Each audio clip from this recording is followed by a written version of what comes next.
गांव के बाहरी इलाके में एक पुरानी जर्जर हवेली थी, जिसे लोग काली हवेली कहते थे। हवेली के बारे में कई कहानियां प्रचलित थी।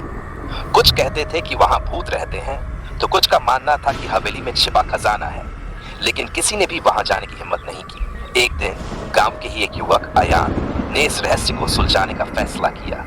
अयान बचपन से ही साहसी और जिज्ञासु था। उसने अपने दोस्तों राघव और निशा को भी साथ चलने के लिए राजी कर लिया।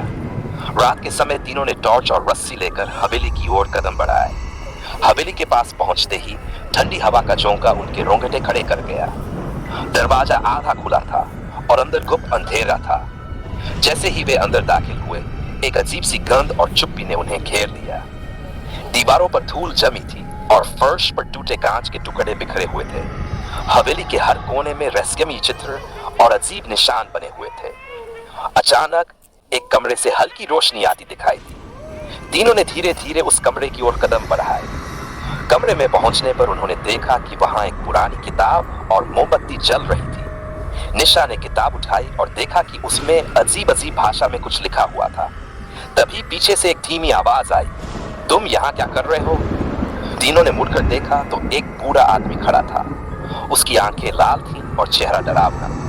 वह आदमी बोला, यह हवेली मेरी है और यहाँ आने की हिम्मत कोई नहीं करता।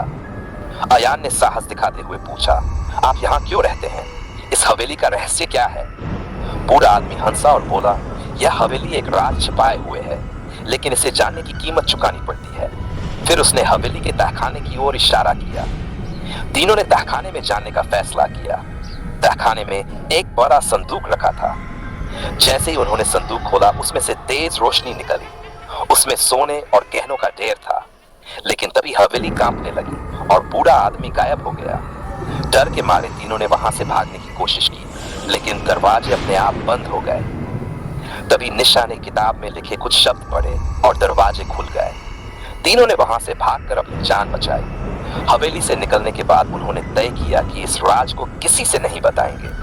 लेकिन उस दिन के बाद अयान, राघव और निशा की जिंदगी बदल गई। हवेली का रहस्य उनके दिलों में हमेशा के लिए दफन हो गया। क्या वह बूढ़ा आदमी असली था? हवेली का खजाना किसका था? ये सवाल आज भी अनसुलझे हैं।